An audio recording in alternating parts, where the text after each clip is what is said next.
Voilà, c'est fait. Enfin, presque. Le Salvador est en passe de devenir la première nation au monde à adopter Bitcoin comme monnaie légale de paiement. Le monde de la crypto est en effervescence. Le président du Salvador est déjà illustré des fameux laser eyes, symboles du Bitcoiners qui pensent que le Bitcoin va aller jusqu'à 100 000 $.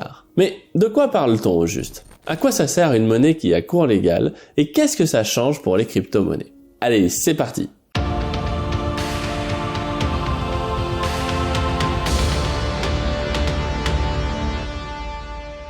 Premier constat évident, si Bitcoin prend un cours légal dans un pays, c'est un atout pour sa crédibilité, car cela signifie qu'une population entière reconnaît son utilité et sa légitimité en tant que monnaie. Symboliquement, c'est très fort. Bon, pour autant, cette dimension symbolique est à rapporter au poids du Salvador dans la communauté internationale. Le Salvador, donc, est un petit pays d'Amérique centrale où il fait beau et chaud, peuplé de 6,5 millions d'habitants. Pays plutôt pauvre avec un PIB par habitant de 4 000 $, lorsque le niveau de vie est de 60 000 $ aux USA, le Salvador a la vie dure car sa monnaie s'est effondrée en 2001. Elle s'est vraiment effondrée, elle a disparu pour être remplacée par le dollar américain. Aujourd'hui, c'est un pays sans monnaie propre, ce qui lui pose énormément de problèmes puisque c'est un pays qui n'a pas le contrôle sur sa monnaie. Il fonctionne avec le dollar US. Donc, pour faire simple, le Salvador est un pays qui produit essentiellement des services, des matières premières comme le café et des produits manufacturiers à bas coût, et tout cela principalement au service des USA et de l'Europe. De plus, ce pays n'a presque pas de matières premières, à part quelques productions locales comme le café, donc il est éminemment dépendant des USA notamment. D'où le remplacement du colon salvadorien, sa monnaie d'origine, par le dollar US. Bref, le Salvador a de graves problèmes économiques, sociaux et politiques. Pour vous donner une idée, le président en place, Nayib Bukele, a fait intervenir l'armée pour forcer les députés à voter une loi de dotation pour les militaires en février 2020, ce qui n'est pas très vieux. Je ne juge pas si c'est légitime ou non, car je ne connais pas ce pays. Mais fondamentalement, c'est jamais un bon signe de stabilité et de sérénité dans un pays lorsque l'armée s'invite au Parlement sur la demande du président.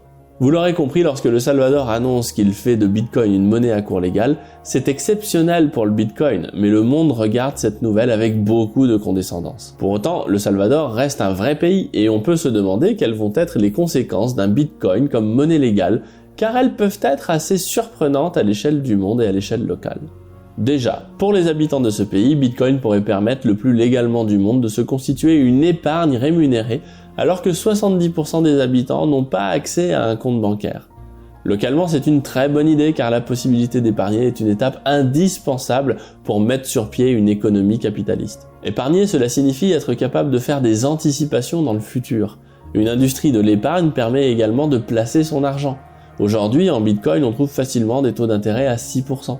Alors oui, ça peut nous sembler un peu inutile à nous autres occidentaux car le cours du Bitcoin est très volatile et les risques associés à ces mécanismes de rémunération via des plateformes de finances décentralisées sont dans le fond assez peu maîtrisés. La raison est simple, cela ne fait pas longtemps qu'ils existent. Quelques années tout au plus. Mais bon, quand vous n'avez rien et accès à rien, eh bien une épargne associée à un taux d'intérêt, c'est toujours mieux que rien. Du point de vue du Salvador, je pense que c'est une bonne idée. Quand on n'a rien ou pas grand-chose, mieux vaut tenter quelque chose que de ne rien faire. Maintenant, du point de vue du monde. Fiscalement, lorsque vous achetez du Bitcoin, la loi considère que vous achetez un actif comme une voiture ou de l'or. Donc vous êtes imposé sur les plus-values lorsque vous transformez vos Bitcoins en monnaie de votre pays. L'usage à l'heure actuelle est de rester en crypto en utilisant des stablecoins pour éviter de réaliser des plus-values. Pour rappel, un stablecoin, c'est une crypto-monnaie qui est indexée à 1 pour 1 sur une devise comme le dollar ou l'euro. Les stablecoins sont donc un outil de suppression de la volatilité des crypto-monnaies. Par contre, lorsque vous voyagez dans un pays étranger, si vous convertissez vos dollars ou vos euros en livres sterling et que vous revenez dans votre monnaie nationale, vous ne payez pas de plus-value si le taux de change a bougé en votre faveur, car on considère que vous n'avez pas acheté et vendu un actif, vous avez fait une simple opération de change entre monnaies qui ont cours légal. Et là, ça devient intéressant. Admettons que j'ai 200 000 € en crypto-monnaie dans un wallet qui est dûment déclaré aux impôts et que je parte aux vacances au Salvador pour 6 mois, ce qui ne coûte pas très cher. Une fois là-bas, pour que ce soit plus pratique, je change mes bitcoins à la banque contre des dollars américains.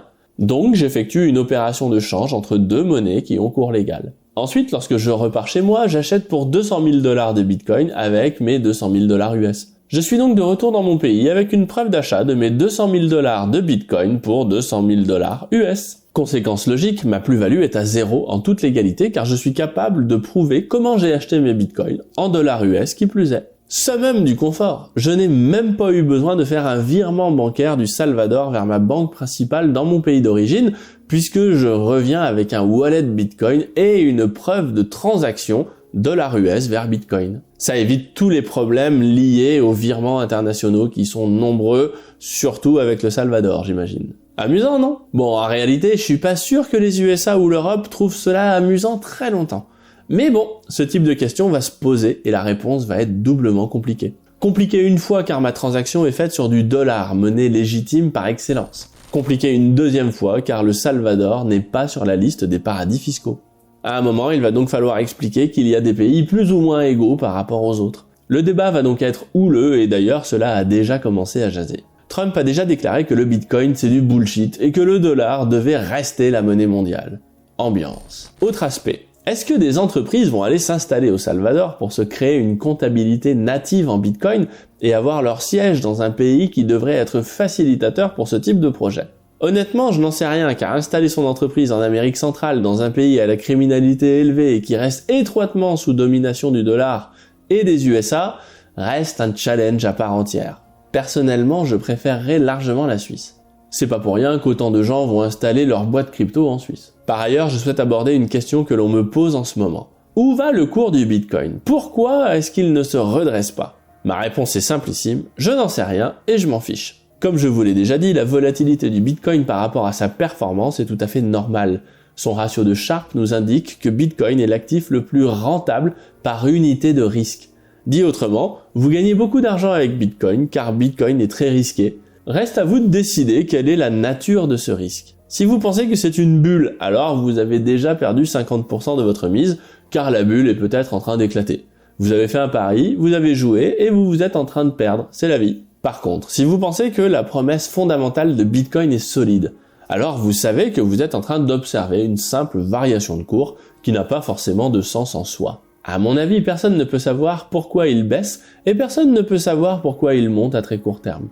Pour moi, rechercher les raisons de la baisse ou de la hausse dans Elon Musk, la Chine ou le Salvador ou je ne sais quoi, c'est comme chercher à voir des visages dans les nuages.